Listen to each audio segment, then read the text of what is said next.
ఉపేందర్ గారు, ఈ హైడ్రా ఇప్పటివరకు అంటే శ్రవణ్ గారు ఒక డౌట్ రేస్ చేశారు, దానికి లీగాలిటీ లేదు అనేది. సో లీగాలిటీ ఉందా లేదా, ఉంటే ఎంతవరకు ఉంది, పర్మిషన్లు ఏ ప్రభుత్వంలో ఎంతవరకు ఇచ్చాయి, రైట్, ఇవన్నీ హైడ్రా నుంచి నోటీసులు వెళ్ళాలి. హైడ్రా నుంచి నోటీసులు ఇస్తున్నాము, పొల్యూషన్ కంట్రోల్ బోర్డు నుంచి నోటీస్ వస్తుంది, పోలీస్ కంట్రోల్ బోర్డు నుంచి వస్తుంది, ఆ క్యాబినెట్ నిర్ణయం అని చెప్పి క్యాబినెట్ నుంచి రాదు నోటీసులు ఇవ్వండి. రైట్, అదే సో చెప్పండి ఉపేంద్ర గారు, మీరు హైడ్రాలజీకి సంబంధించిన అధ్యయనం కూడా చేశారు కాబట్టి అసలు ఏంటి ఇవన్నీ కూడా?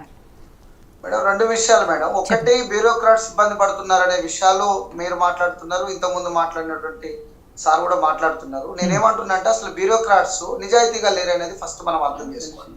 బ్యూరోక్రాట్స్ ఎప్పుడైతే వాళ్ళ నిజాయితీని కోల్పోయి ఏ ప్రభుత్వం ఉంటే ఆ ప్రభుత్వానికి వంతపాడడం మొదలుపెట్టిందో, ఆ ప్రభుత్వాలకి డబ్బులు పెద్ద మొత్తంలో జమ చేసి ఇస్తే నేను ఎక్కువ మన్నలను పొందగలుగుతా, ఎక్కువ కాలం మంచి మంచి పొజిషన్లో ఉండగలుగుతా, వాళ్ళతో పాటు ఎంతో కొంత నేను కూడా సంపాదించుకోగలుగుతా అనే ఒక అవకాశవాద ధోరణికి ఈ యొక్క బ్యూరోక్రాట్స్ వెళ్ళిపోయిన తర్వాత వాళ్ళకి ఖచ్చితంగా ఇబ్బందులు వస్తే రావాల్సిందే. వాళ్ళు సరైన మార్గంలో వాళ్ళ విధులను వాళ్ళు సరిగా నిర్వర్తించినప్పుడు ఖచ్చితంగా వాళ్ళని ప్రభుత్వాలు కానీ లేకపోతే ఎమ్మెల్యేలు కానీ మంత్రులు కానీ ప్రలోభ పెట్టే అవకాశాలు ఉండవు. ఒకసారి వాళ్ళు ఉపేందర్ గారు, ఇక్కడ ఒక నిమిషం అండి, నేను కానీ శ్రవణ్ గారు కానీ చెప్పింది అంటే మీకు పూర్తిగా వినలేదు కాబట్టి మా ఉద్దేశము, బ్యూరోక్రాట్లు ఇబ్బంది పడుతున్నారు అంటే ఇవన్నీ చేయించిన వెనకాలన్న ఆ ప్రభుత్వం కానీ ఎమ్మెల్యేలు కానీ మంత్రులు కానీ వీళ్ళందరూ బాగానే ఉన్నారు, కానీ అధికారులు ఏదైతే ప్రభాకర్ గారు ఈ ఉదంతం ఆయన తీసుకున్నారో ఆ ఫోన్ ట్యాపింగ్ అసలు ఎవరు చేయించారు ఏంటి అనేది ఎక్కడా కూడా బయటకు రాలే, ఒక ఎమ్మెల్యే కూడా ఇంతవరకు దాంట్లో అరెస్ట్ అయింది లేదు, కానీ ప్రభాకర్ గారు మాత్రం అరెస్ట్ అయ్యారు. సో ఈ విషయాల మీద చెప్తున్నాం తప్పితే మేము వాళ్ళని సమర్థించట్లేదు, వాళ్ళు అవినీతి చేశారు అని చేయలేదు అని చెప్తలేరు. చెప్పండి. 100% కరెక్ట్ మేడం, మీరు చెప్పినట్లే బ్యూరోక్రాట్సే లాస్ట్ కి జవాబుదారులుగా మిగిలిపోతారు. వాళ్ళే ఆన్సర్ చెప్పాల్సిన పరిస్థితి ఆన్ పేపర్ మీద వాళ్ళ సిగ్నేచరే ఉంటుంది కాబట్టి వాళ్ళు రెస్పాన్సిబుల్ అవుతారు, వాళ్ళు పనిష్మెంట్ కూడా వాళ్ళే అర్హులు అవుతారు. అవన్నీ విషయాలు వాళ్ళకి తెలిసే చేస్తున్నారు కదా మేడం, అవన్నీ విషయాలు వాళ్ళు ముందుగానే తెలుసు కదా. బ్యూరోక్రాట్స్ అంటే సివిల్ సర్వెంట్స్, వాళ్ళు ఆల్రెడీ పెద్ద పెద్ద ఎగ్జామ్స్ పాస్ అయ్యి అత్యున్నత అంటే మెరిట్ లో వాళ్ళు బయటకు వచ్చినటువంటి వాళ్ళు కదా. అనేక లా పాయింట్స్ ఆ రాజ్యాంగాన్ని కూడా క్షుణ్ణంగా పరిశీలించి దాని పట్ల సరైన అవగాహన ఉన్నటువంటి వాళ్ళు కదా. వాళ్ళు మన నుంచి నేర్చుకునేది ఏముంటుంది, వాళ్ళకి అన్ని విషయాలు తెలిసే ఆ మిస్టేక్ లాంటి చేస్తూ వస్తున్నారు, తర్వాత ఇబ్బంది పడుతున్నారు, ఇబ్బంది పడాల్సిందే అనేది నేను ఫీల్ అవుతున్నా. మీరు మీరు మీరు ఏ రకంగా అనుకోండి. ఇంకొకటి మేడం, తప్పును కరెక్ట్ చేయడానికి ఒక యాక్టివిటీ మొదలు పెట్టినప్పుడు ఆ యాక్టివిటీ అందరికీ పారదర్శకంగా అమలు చేయాలని అనటంలో తప్పులేదు, కానీ వాళ్ళకి చేయలేరు కదా మీరు, కాబట్టి ఇది కూడా చేయకండి, లేకపోతే ఇంకొకరి జోలికి మీరు పోలేదు కదా, కాంగ్రెస్ పార్టీ వాళ్ళని ఏమీ అనట్లేదు కదా, కాంగ్రెస్ పార్టీ వాళ్ళని అనరు కాబట్టి మమ్మల్ని కూడా ఏమనకండి అనేది తప్పుడు వాదన అనేది నేను అనుకుంటున్నా. ఓవైసీ కానీ లేకపోతే టీడీపీ టీఆర్ఎస్ నాయకులు కానీ బీఆర్ఎస్ నాయకులు కానీ కాంగ్రెస్ నాయకులు కానీ పార్టీలకు అతీతంగా పారదర్శకంగా ఎవరైతే చెరువులను కబ్జా పెట్టారో 100% కబ్జాదారులందరినీ కూడా బయటికి తీసి అక్రమంగా కట్టిన కట్టడాలన్నింటినీ నిర్మమాటంగా నిర్దాక్షిణ్యంగా కూల్చివేయాలి. కానీ ఒకటి జరుగుతుంది ఏంటంటే, ఇప్పుడు కాంగ్రెస్ ప్రభుత్వం చేస్తుంది ఏంటంటే, పేదవాళ్ళు ఉండే 60 గజాల ల్యాండ్ని రామ్నగర్ లో మొన్నటికొన్న రామ్నగర్ లో కానీ మిగతా కొన్ని ప్రదేశాల్లో హాస్పిటల్ విషయం కానీ కొన్ని ప్రదేశాల్లో అక్రమంగా వాళ్ళు కట్టిరా అంటే వాళ్ళకి కనీసం భూమి కొనుక్కోవడానికి డబ్బులు లేని నిరుపేదలు చాలని డబ్బులతోటి జీవనం వెల తీసుకుంటున్నటువంటి కూలీనాలు చేసుకొని అడ్డాల మీద కూలీలుగా బ్రతికే అత్యున్నత పేదవాళ్ళు వాళ్ళకి పేదవాళ్ళకి గవర్నమెంటే ముందుకొచ్చి ఇంత జాగా చూపించి అవుట్కట్స్ లో కానీ ఎక్కడైనా ఇంత జాగా చూపించి ఇల్లులు కట్టుకోవడానికి అవకాశం ఇవ్వాల్సిన బాధ్యత నుంచి పక్కకు వచ్చి మీరు అక్రమంగా ఎట్లా కట్టుకుంటారని చెప్పేసి వాళ్ళని నిర్దాక్షిణ్యంగా వాళ్ళు పిల్లలు తల్లులు అందరూ కూడా ఆరుస్తున్నా కానీ కేకలు పెడుతున్నా కానీ వాళ్ళ వైపు బుల్డోజర్లు పోయి వాళ్ళ బిల్డింగ్స్ అన్ని కూడా కోలుకొట్టినటువంటి పరిస్థితి నాడు కనపడింది. ఖచ్చితంగా భూమి కొనుక్కోలేని నిరుపేదలు 50 గజాలు 40 గజాలు 60 గజాలు 70 గజాలు ఇట్లా తక్కువ మొత్తంలో ల్యాండ్ ఉన్నటువంటి అందరి ఇళ్లను కొలుగొట్టడం అయితే ముమ్మాటికి తప్పు. కేవలం కోట్ల డబ్బులుండి కోట్లకు పడగలెత్తినటువంటి రాజకీయ నాయకుల అండదండలతో ఉన్నటువంటి బిల్డర్స్ లేదా రాజకీయ నాయకులే ప్రత్యక్షంగా కట్టుకున్నటువంటి కట్టడాలని నిర్మమాటంగా పార్టీలకు అతీతంగా కూలగొట్టాల్సిందే. దానికి లీగాలిటీ ఉన్నట్లే. అక్రమాన్ని సరి చేయడానికి లీగాలిటీ ఏముంటుంది, తప్పుని తప్పు అని చెప్పడానికి లీగాలిటీ ఏముంటుంది. ఖచ్చితంగా తప్పుని తప్పుగా సరిచేసే ఒక యాక్టివిటీ హైడ్రా రూపంలో వస్తున్నప్పుడు ఖచ్చితంగా దానికి లీగాలిటీ ఉన్నట్లే అని మనం అనుకోవాలి. దానికి ప్రజలుగా లేకపోతే మేధావులుగా మిగతా వాళ్ళందరిగా మనం కూడా సపోర్ట్ చేయాల్సినటువంటి అవసరం ఉంటుంది. కాకపోతే ప్రతిపక్షాలైనా కానీ అధికార పక్షాలైనా కానీ లేకపోతే మిగతా వ్యక్తులైనా కానీ సభ్య సమాజం కానీ బుద్ధిజీవులు కానీ ఆ హైడ్రా పట్ల ఏంటంటే పారదర్శకంగా ముందుకు పోవాలనే డిమాండ్ని ముందుకు తీసుకురావాలి. ప్రజలందరూ కూడా ఒక యాక్టివిటీ రేవంత్ రెడ్డి గారు స్టార్ట్ చేసిరు. మీరు యాక్టివిటీని స్టార్ట్ చేసింది మీ ఉద్దేశం ఏమన్నా అయి ఉండొచ్చు. రాజకీయ పార్టీల మీద కక్ష సాధింపు కావచ్చు, లేదా ప్రతిపక్షాల నోరులు మూయించడం కోసం మీరు యాక్టివిటీ తీసుకొని ఉండొచ్చు. కారణం ఏదైనా అయి ఉండొచ్చు. కానీ మీరు చేస్తున్నటువంటి యాక్టివిటీ అయితే మంచిదే. దాన్ని 1-2 మాత్రమే పరిమితం చేయొద్దు.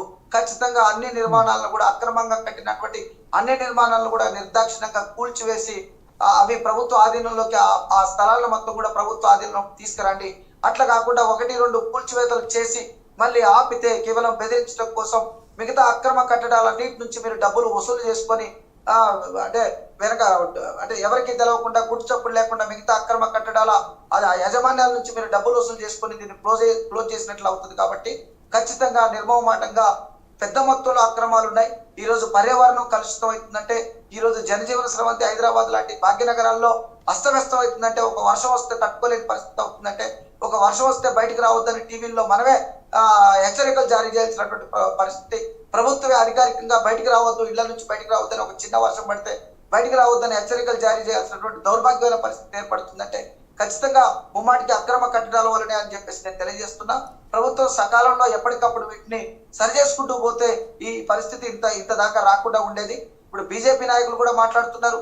ఉప్పల్ చెరువుని ఎవరు ఆక్రమించడానికి ప్రయత్నం చేసిరో కూడా అందరికీ తెలిసిందే. ఉప్పల్ చెరువుని ఏ ఎమ్మెల్సీ గారు ఏ ఎమ్మెల్సీ గారి ఆదేశాల మేరకు అది కబ్జా గురిగా పోయిందో, మళ్ళీ తర్వాత ఆగిపోయిందో కూడా అందరికీ తెలిసిందే. ఈ యొక్క అక్రమ కట్టడాలు లేదా భూ కబ్జాలు, చెరువుల కబ్జాలు అనేవి అతీతంగా అన్ని పార్టీలు చేసినాయని అని చెప్పడంలో ఏమాత్రం సందేహం లేదు. కాకపోతే నేనేమంటున్నంటే పారదర్శకంగా ఈ హైడ్రా అనే యాక్టివిటీ ముందుకు పోవాలి. ఈ హైడ్రా ద్వారా కూల్చివేతలు అనేది కంటిన్యూ కావాలా.